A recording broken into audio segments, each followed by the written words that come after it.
Sometimes you have performance start to peak right before the annual eval. I've done it.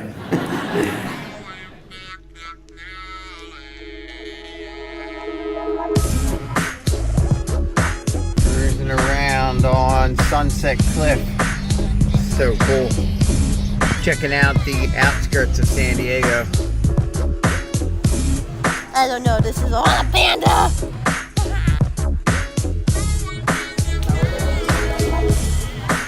You are the cutest thing!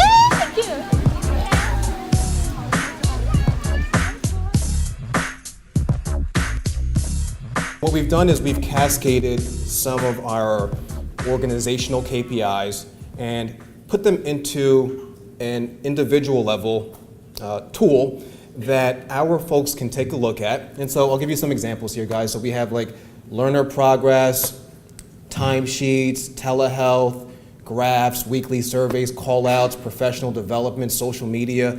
These are all organizational KPIs that are important to the company that we take a look at. And when I say we take a look at them, we take a look at them weekly. So every Monday, we have a 3 to 4, really 4. Every Monday, we have a 4-hour meeting where we go over every single KPI in the company. And I can tell you, as somebody who's usually hungry around 2:30, that meeting is long, but it's necessary. So the same reason you guys as behavior analysts need to be graphing and taking a look at that data frequently, weekly, daily, it's the same thing when you're taking a look at your organizational KPIs. You've got to take a look at them frequently. So for instance, we may have a clinical associate or behavior analyst who would take a look at learner progress or engagement, and our goal is that they're going to self-monitor. They're going to know that we have org KPIs, and they're working on them on an individual level. It's important that as a company, as an organization, if you're working on goals, but your folks are not working on them on the ground level, there's a good chance you guys are going in 2 different directions. So the folks on the ground level have to be in tune with what you're doing on the big level, up top here, right? So the folks who are vision casting for the next 2-3 years, if your folks on the ground level don't know what's happening, they could just kind of be focusing on one little thing, but they're not knowing, hey, it's really important that, call-outs are important, timeliness.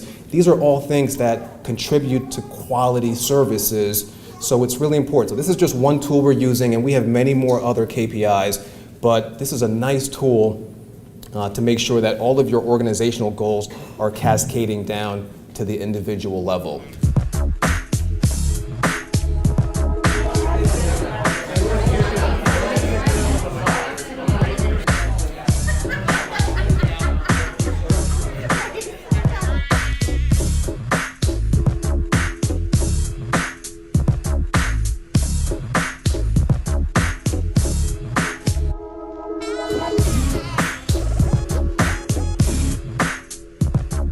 There's a 2-minute survey that every employee needs to fill out on a weekly basis.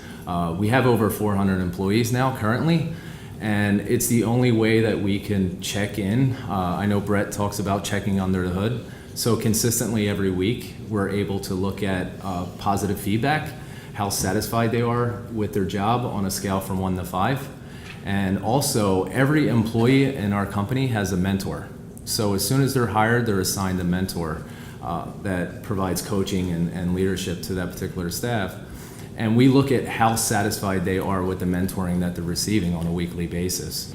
Instead of waiting for that dreaded annual performance review, which I know Oliver Daniels talks about a bit, just how it's ineffective and people go through the motions. Sometimes you have performance start to peak right before the annual eval. I've done it. Just having it weekly, it means that you open up a dialogue. There's a dialogue of transparency. So it's expected that you're to make some positive statement or some constructive criticism about your mentor, and then it also goes both ways. The mentor evaluates the mentee, even though there's a high emphasis on the mentor. The mentor is the one that we're getting the most feedback on. It creates a sense of accountability. When the mentee has to provide feedback on the leadership that they're getting from their mentor, it's interesting how much on their toes the mentor is. Because the mentor and the leader knows they're going to be evaluated regularly, as opposed to top-down leadership.